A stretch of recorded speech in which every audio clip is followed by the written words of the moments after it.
नमस्कार, मैं हूं आपके साथ नम्रता। विवादित आध्यात्मिक गुरु ओशो, इनके बारे में जितनी रिसर्च की जाती है, जितनी चर्चा की जाती है, उतनी ही नई नई चीजें निकलकर सामने आती हैं।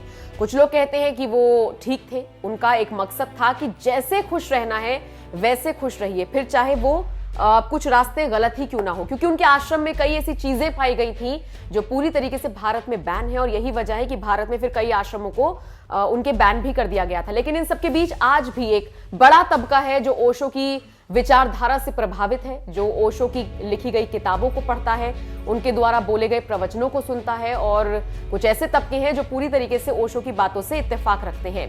ओशो की जिंदगी कंट्रोवर्सी से भरपूर रही। जैसे कि मैंने पहले भी कहा कि कुछ लोग पूरी तरीके से उन्हें मानते हैं, सुनते हैं, समझते हैं, तो कुछ लोग पुरजोर विरोध करते हैं। इन सब के बीच में उनकी जिंदगी में कई ऐसे पहलू थे जिनकी चर्चा कई बार होती है। मसलन आप एक नॉर्मल इंसान, फिर आप आचार्य बने, उसके बाद आपने इतनी उपलब्धि पाई, अपना फाउंडेशन खोला, फिर देश और दुनिया भर में आपने अपनी पहचान बनाई, इतने सारे विवाद आपके साथ जुड़े, कुछ तो बात रही होगी।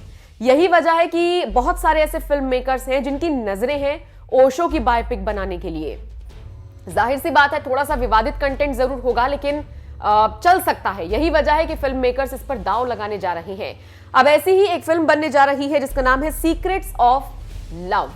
कहा यह जा रहा है कि इस फिल्म में ओशो की जो पूरी भूमिका रही है उसको दिखाया जाएगा, उनकी जिंदगी को दिखाया जाएगा, और उनकी जिंदगी को पर्दे पर उतारने जा रही हैं कौन? जी नहीं, कोई शाहरुख खान नहीं, सलमान खान नहीं, आमिर खान नहीं, अक्षय कुमार नहीं, बल्कि नाम आ रहा है रवि किशन का। सांसद भी हैं और एक्टर तो खैर हैं ही। रवि किशन ओशो की जिंदगी को बड़े पर्दे पर उतार सकते हैं, ओशो का किरदार निभाते हुए नजर आ सकते हैं। इस फिल्म को रितेश एस कुमार डायरेक्ट कर सकते हैं और फिल्म का नाम होगा सीक्रेट्स ऑफ लव। इसमें पूरी तरीके से दिखाया जाएगा कि ओशो की जिंदगी किस तरीके से रही है, कैसे उनके नाम विवाद जुड़े, कितनी उनमें सच्चाई थी, पूरा रिसर्च इसमें किया जाएगा।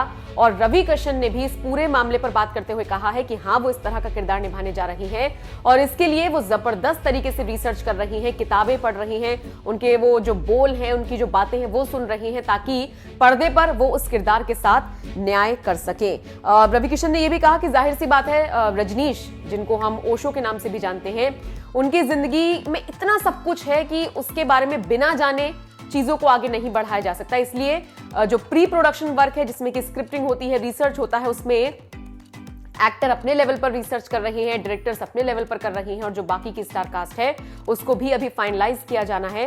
तो कुल मिलाकर काम अभी इस पर बहुत होना है। लेकिन एक तरफ रवि किशन इस तरह की फिल्म में नजर आने वाले हैं, तो दूसरी तरफ खबर यह है कि प्रियंका चोपड़ा भी इस तरह की एक फिल्म कर रही हैं। हालांकि वो किरदार निभाएंगी मां शीला का। खबरें ये हैं कि मां शीला की बायोपिक करेंगी प्रियंका चोपड़ा। अब आप कहेंगे दोनों में क्या कॉमन है कि मैंने एक साथ इनका जिक्र किया। बहुत से लोग आप में से जानते होंगे, लेकिन जिनको नहीं पता उनको मैं बता दूं, ओशो की राइट हैंड मां शीला को कहा जाता है।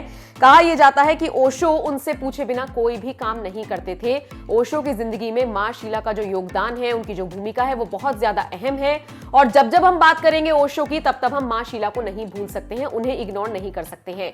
तो इसीलिए मैंने दोनों को एक साथ जोड़ा है कि एक तरफ रवि किशन ओशो की बायोपिक करने जा रही है एक तरीके से, जिसका नाम सीक्रेट्स ऑफ लव होगा, तो दूसरी तरफ प्रियंका चोपड़ा मां शीला की बायोपिक में नजर आ सकती है।